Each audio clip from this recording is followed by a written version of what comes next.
米卡为什么不适合尤拉 ？Hello， 大家好，我是冰糖，一个猛男区的希望 UP。米卡这个角色呢，已经体验好几天了，本期就还是来跟朋友们一起聊一下吧。米卡的功能性主要围绕3个方向：物理拐、攻速拐、生存奶妈。我们先说物理拐，字太多不看。说白了就是灵命米卡最多可以带来40%的误伤加成，怪越多提升越高，怪越少提升越低，一个怪那就只有10%。二命米卡对叠层机制进行了优化，虽然30%的上限不变，但命中首个敌人即可算作第1层。最主要的就是对单优化，打 BOSS 可以增加10%的误伤，6命提高1层上限，最多可以获得50%的提升。这个50%的误伤提升看起来好像很牛逼，但是实际稀释的很严重。圣遗物套装效果、误伤杯、误伤武器，这就已经128%的误伤加成了，再加个50%，其实没有想象中那么厉害。而且这个加成在有些环境中我们是吃不满的，比如前面 UP 我提到的打 BOSS， 那我们就只能吃到20%。真正要说米卡提升最牛逼的地方，其实应该是6命的60%爆伤，这才是最香的。在没有6命之前，说真的还是班尼特的提升来得更高。而且米卡的所有增伤只对前台角色有效，切角色优拉强制下场是吃不到效果的，这正是优拉最大的痛点，出伤机制。本来不带米卡，优拉还有一点灵活度，可以根据复杂的实战情况随时下场引爆大招。结果现在带上米卡，必须让优拉完整的抡完一套，必须等他自然爆才能吃到米卡的增伤，直接把优拉的出伤机制锁死了。就这一点，已经把优拉玩家的速切梦干碎。在如今以速切为主体的游戏环境中，优拉玩家迫切的想要优化它的出伤机制，哪怕不是速切，慢切都行。但是很显然，米卡的机制根本无法做到这一点，以及还有常态化输出乏力的问题，米卡同样无法解决。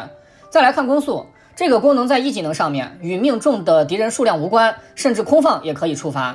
从9级到满级提升比例21%到25%，这应该是目前全游最高的攻速加成了。但是这个功能性放在优拉身上，颇有点形式大于实质的感觉，实际提升非常有限。开大那一套也就是能多 A 1刀，更多的可能是在优化手感。其他的4星物理 C 又鲜有人玩，很难作为常规的参考对象。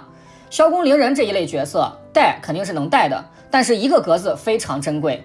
米卡进来就势必要有一个角色出去，不吃误伤只吃攻速，这部分提升真的可以替换掉其他角色吗？这一来一回真的有提升吗？这里要打一个问号。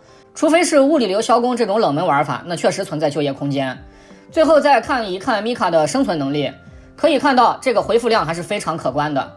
37000血的米卡全对所有角色瞬回16599，只要不是堆生命的角色，基本上这一口都能抬起来。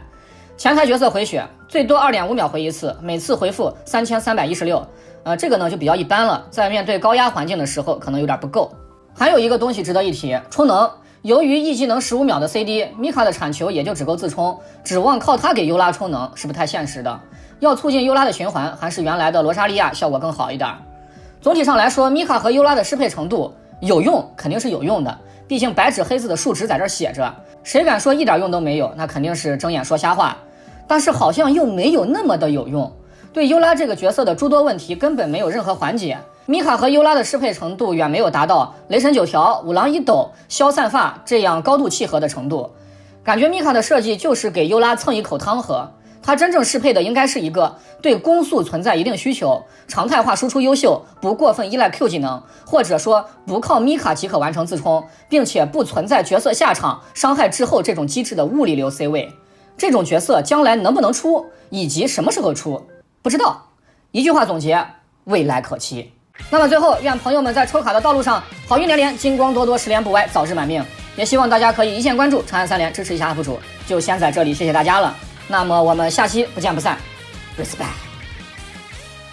妈妈说没给你个完美的家，我告诉她有你在我就是最幸福的啊。18岁生日你送给我第1把吉他，学会的第1首和我的你唱第2滴答。